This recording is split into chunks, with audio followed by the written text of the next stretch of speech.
Seekers, yuk kita ucapkan kata-kata berkat seperti di dalam Roma pasal 12 ayat 14 yang mengatakan, berkatilah siapa yang menganiaya kamu, berkatilah dan jangan mengutuk.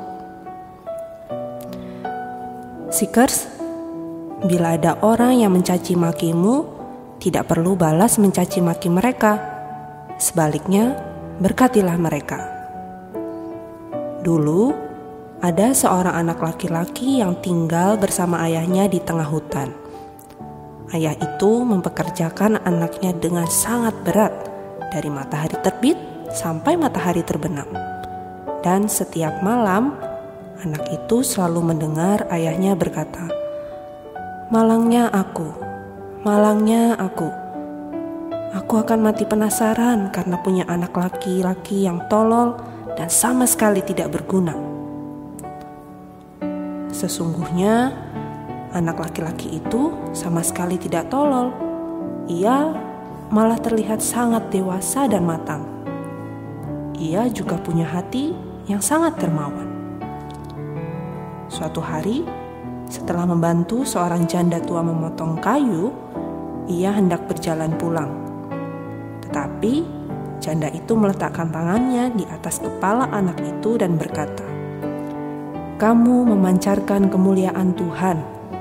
Bumi ini tampak lebih indah karena sukacita yang telah kamu berikan padaku hari ini. Aku memberkatimu, anakku.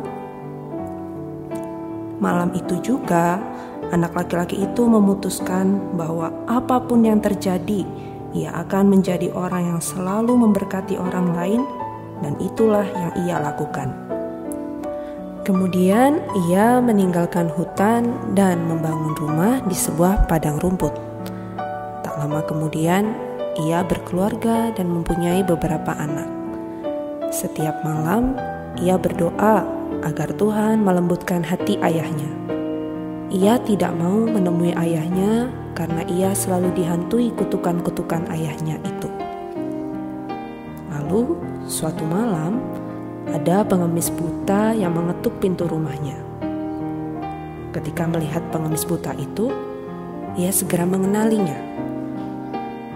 Pengemis itu adalah ayahnya sendiri. Tetapi ia tidak memperkenalkan diri. Ia mempersilahkan pengemis itu masuk dan memberinya makan.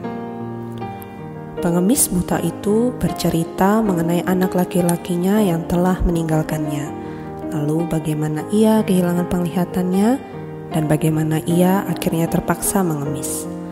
Maka pemuda itu berkata, Kakek boleh tinggal di rumah ini bersama kami, tapi dengan satu syarat, kakek tidak boleh lagi mengutuk, hanya boleh mengucapkan kata-kata berkat. Perlu waktu berminggu-minggu sebelum sang kakek bisa mengucapkan kata-kata berkat. Diberkatilah kamu karena... Pemuda itu kaget luar biasa dan bertanya, apa katamu, kek? Aku berkata, diberkatilah kamu karena kamu menerima aku.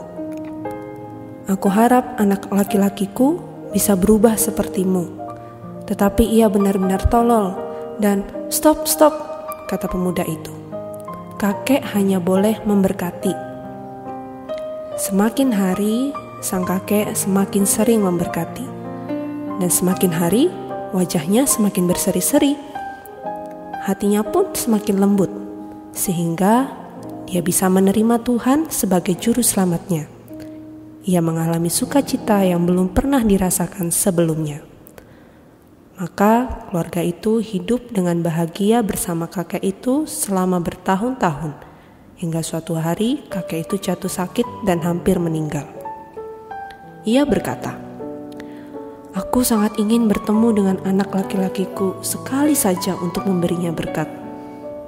Aku menyesal telah mengutukinya sepanjang hidupnya, tetapi semuanya sudah terlambat. Saat itulah pemuda tadi mendekat dan berbisik, Ayah, ini aku, anak laki-lakimu. Aku di sini. Tidak ada yang terlambat. Tuhan telah mempertemukan kita dan membuat kita bahagia selama beberapa tahun ini. Ini tidak terlambat. Aku di sini. Aku di sini. Dengan tangan gemetar, sang kakek memeluk anaknya dan memberkatinya. Seekers, kata-kata berkat selalu mendatangkan berkat. Yuk, kita melakukan apa yang diperintahkan oleh Tuhan. Dan janganlah membalas kejahatan dengan kejahatan atau caci maki dengan caci maki, tetapi sebaliknya, hendaklah kamu memberkati, karena untuk itulah kamu dipanggil, yaitu untuk memperoleh berkat. Mari kita berdoa. Tuhan Yesus, sekali lagi aku mempersembahkan mulutku. Jauhkanlah kata-kata kutuk dariku. Tuhan, jadikan aku orang yang selalu mengucapkan kata-kata berkat. Amin.